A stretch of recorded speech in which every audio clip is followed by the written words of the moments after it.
Tinokudokezai mabuja tauya nhau dzanyasi zuva rokutanda mwedzi uno waChiwabvu. Nyasi ndiro zuva pasi rese rinorangarirwa wabasa pasi rese, pachirungu Workers Day. Aiwa wabasa wakakosha, regai zvirambe zvakaita kudando tichiramba tichindofunga nezvawo. Mazuva 320 ayo Jobhosikara ari mujere, zvinoita kunyadzisa chaiko, pakaita kuoma. Regai tione kuti inopera yakaita sei. Zviri munhau dzanyasi ipapa kwedu inokwamutoko ndiko tiri kutandira. Kwanzi iko chicheriwa icho cheLithium chanetsa kuMudzi kuti kwai chiri kubiwa chiendesiwa Mozambique.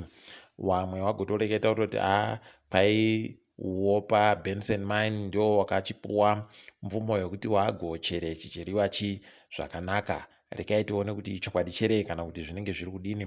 Wamwe watambobata waribe kuti ndizvo kana kuti manyepo. Ticharamba tichida kumugwa kuti zvinenge zvimbotekaiswa sei. Wachamisa nyasi wanga waripo kudziva rasekwa kwawanga wari kuita katumhakanyai kurari yenge yakarongiwa noZCTU, Zimbabwe Congress of Trade Unions, sangano rinomirira wabasa munyika.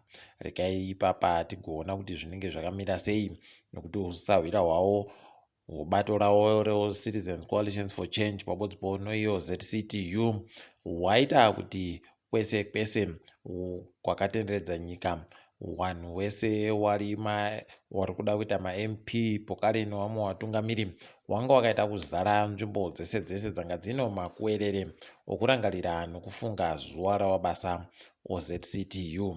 Ipapa wagotoreketa wakati vanhu vanofanira hawo kudipfama nokuziva kutoti zviri kuitika zvindo zvinhu chaizvo zvokuti bato rawo parichapinda vanhu vachaita kuita kupfura mari nomusana chaiko. Regai tigoona kuti zvinenge zvichimbopera sei ipapa.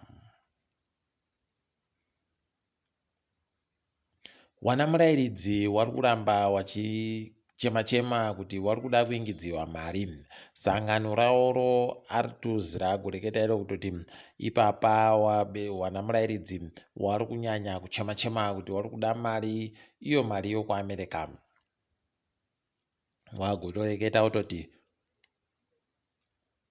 munetsero waita zvinhu zvese kuti zvinhu zvese zvaakunodiwa iyo mari yokuAmerica kuramba wachitambirisiwa mari yomunyika kuri kuhwadza. Regai ipapa tione kuti zvichakoneka chere kana kuti zvinenge zvimbotekaira sei izvo zvokutambirisana mari dzokuAmerica zvinhu. Sangano rinomirirwa basa roZCTU pachezvaro ragoreketa iro kuti izvezvi yanguva manje yekuti masangano ese anomirirwa basa munyika aite kubatana chaiko achiita kuhwira kodzero dzowabasa wese munyika. Heno kuti zvino vachazvitetekera chere nokuti wamwe wakaita sana ZFTU wanonoramba wachindoita zvokuti pamberi nehurumende kunyange zvainenge ichireketa nezvainenge ichiita zviri kutekairana nozvinodikana kuti wabasa waite kurarama kuri nani. Ticharamba takaringa ipapo. Kwai zvimwe zvikoro zvinoita wafundi vanonogara kuzviya mabhodhingi zvaagotoreketa kutoti kana uribe kubhadhara mari yomayusa koreka kukunza mupero wako kuchikoro nokutoti pakaita kunyangariwa. Izvezvi vamwe vabereki waita kupunzumurika nzero kusaya kuziva kuti woita zvokudini chaiko kuti wakone kuita zvinobatika kuti wapwere waende kuchikoro. Pakaita kuoma chaiko. Ipapa pari kuvhurwa zvikoro pakatoita heno kuti wamwe wachaita sei nokutoti ndonguva iya yapokare inohwadza kuti zvokudya mabhuku zvese zvinenge zvakandoita kukwira idzo mbasha dzomayunifomu dzinenge dziri kutengeka bazvisvino, asi vabereki vanondoramba wakashinga. Regai tione ipapa kuti wachasvikira kupi wachiita zvibodzizvo. Wingidhi kwai agoreketa kutoti akarambidziwa kuti aimbe kambo kachekaya kanonzi botso. Idi zvakaita kuoma, ndokutanda botso chaiko kuri kuitiwa uku. Kurambidza muimbi kuti aimbe, regai tione kuti zvichapera sei.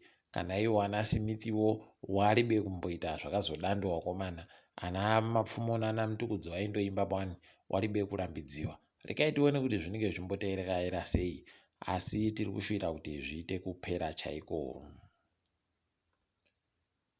Kuno mapepa aburitsiwa noukopokopo kuAmerica ari kunzi maUS Leaks ari kuburitsa iwo kuti kwai mumwe muzvinabhizimusi wokuSouth Africa Zinoyi Morton anoma kuti omari kuSouth Africa kwai akagobhadhara mari inoita mamiliyoni 3 omari ekuAmerica kuno vanhu vanoti chiwenga wamunangarwa pabodzwa nevamwe vanhu vaanosenza nawo munguva yakazosvika pakubisiwa waMugabe nomauto paye.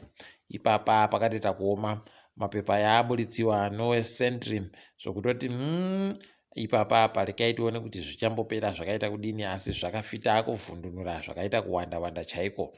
Ticharamba takaringa, saka muchizoona kuti sei moti akazoramba achipuwa makutukutu omari dzomabasa ohurumende pakazopinda wamunangarwa pa. Kunyange wasati wapinda aindopuwapo kare, ndipo munotoona kuti kunanzvana dzakakura basi, asi ipapa paribe chinoramba chakawanzika idi. Ndo zvakareketewa izvi kuti chaunofungidzira kuti chakaikiwa chinova chaita kuburitsiwa chaiko pachena pamhene zvokutenge chipande chehuku chaicho. Rekai tirambe tichiona kuti zvinenge zvakadini. Hurumende yedu yagoreketa iyo kuti kwai ipapa yagokwanisa kuti vanhu vese wanga vari kuSudan wariwo munyika medu waburike munyika mo. Tikuramba tichivatenda tichiti makaita basa chaizvo. Wakuru wehurumende wanoringa nezveupfumi wagotoreketa iyo kuti kwai wari kuringira kuti upfumi hwenyika huzokura nezvikamu 6 kubva muzana gore rino. Heno kuti zvichabva pai kana kuti zvichange zvakadini, ticharamba takaringa. Peno wari kuringira kuti sarudzo dzichaunza zviri nani. Heno mabii angu tichange tichikunyepai pazvinenge zviri kuitikapo. Nozuro makepekepe yakajiwa noDynamos notwiri kwazero. Triangoro noyo huku mukati chicken in zvikagoita kabodzi. Highlanders boso ikagwemana noyo hwange nokabodzi. Aiwa tikuramba tichizvitenda. Cranbourne yakajiwa neShisham notwiri kukabodzi. Nyasi Rentals neFC Platinum wandosikidzana paribagwedza mumwe. Kaiti goringa kuona kwazvinenge zviri kuenda izvozvi. Tiringe dziri kuitika pasi rese. KuSouth Africa wamasangano anomirira wabasa wari kuita kuchema nomamiriro akaita upfumi hwemunyika mo kuti wabasa wese wari kuramba wachindokwangwaya nonzara kubhadharwa mari inotenga kana kuti zviri kudini paribagoziwa, asi tiri kuramba tichindoti wakomana dai wareka kuita kuti nyika ireke kugoita zvakanyanya kunyangaritsa. Pokare kuenda kwemagetsi muSouth Africa kuri kuramba kuchitoenderera mberi.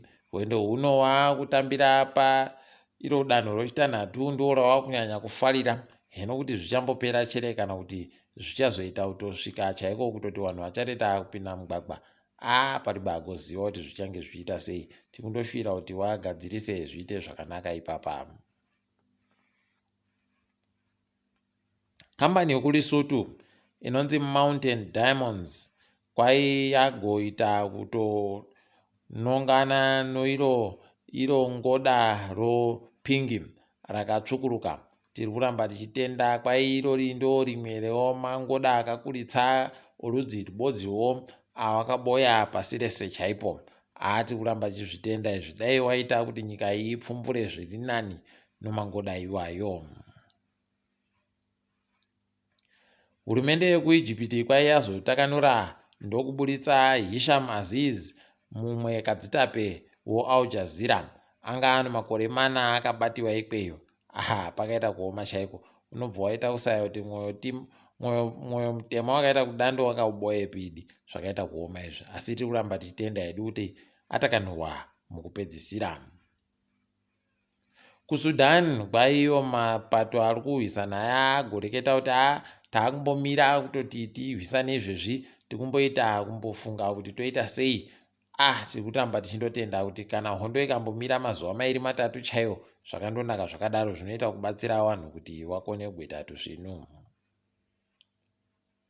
Kwa izvezvi nhadziriro dzokuti mambo Charles atore mhikoyo basa rache achigadzirwa kuita mambo kuBritain dzaenderera mberi manje kureketa kuno kwai wanhu wakutoita kuunganako kupedzisira zvokutoti munyika yeBritain mo batai murefu batai mupfupi wanhu vari kuita kuuya koungana chaiko. Regai tione kuti zvinenge zvimbopera sei. Tinokunyepai pazvinenge zviri kuitikapo pokare kuti zvinenge zviitika rini tichakunyepai. Tiri papo kwanyasi tagumira pano. Ndini wenyu mhanduwe WeNhau.